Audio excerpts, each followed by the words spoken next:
Are you trying to get OCD relief, or people are trying to help you with your OCD and your OCD keeps sabotaging it and ruining it? You may not even be aware. We're going to talk all about it. Stay tuned. That's what's up next.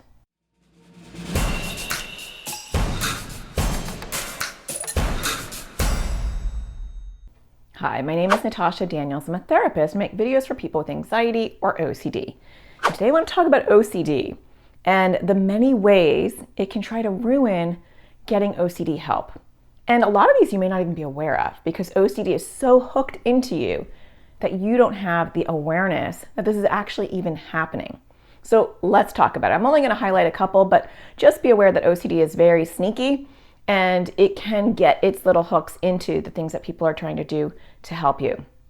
So the first thing to realize is that OCD is like playing chess. I often say this: you make your move, OCD makes its move. It's a counter move. OCD will try to outsmart your efforts.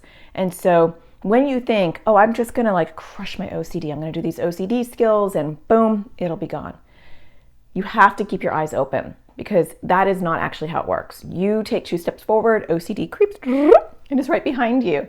And some of the ways that it can kind of disrupt you getting better are in disrupting the help altogether. So let's talk about that. The first one is OCD can say, don't tell anybody, or keep that one compulsion to yourself. Nobody will get that one. That one's embarrassing.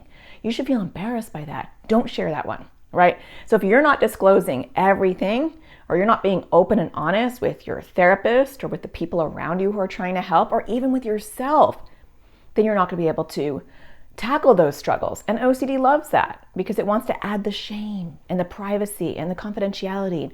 Keep this between me and you.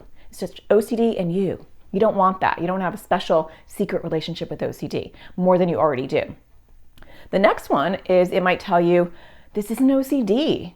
People call this OCD, but this is actually part of me. And so it might make you best friends, right? It's like, it's me and it's my OCD. And so when people are trying to tackle your OCD, or they're trying to support you to tackle your OCD, you're like, stop, you're attacking me. It's not you. It's a glitch in your basal ganglia. It's not part of who you are. But if OCD is good enough at convincing you that you guys are best buds and everything that OCD wants, you want too, again, you might as well make a big room in your head for OCD, because it's not going anywhere. And the only person that winds up hurting is yourself. Another one that OCD can do is it can sabotage medication. And so a lot of times OCD will easily hook into medication as a theme. You can't take this medication. And depending on what your OCD theme is, maybe it'll make you feel like it's bad. You're a bad person for taking this drug. Or it might make you think, that's poison, or that's contaminated, or it'll change who you are if you have depersonalization or derealization issues, existential OCD issues where you are concerned about your environment or who you are as a person. It doesn't matter. My whole point is, if you have an OCD theme that it can squish in there and say, you shouldn't take medication because of this, it will win.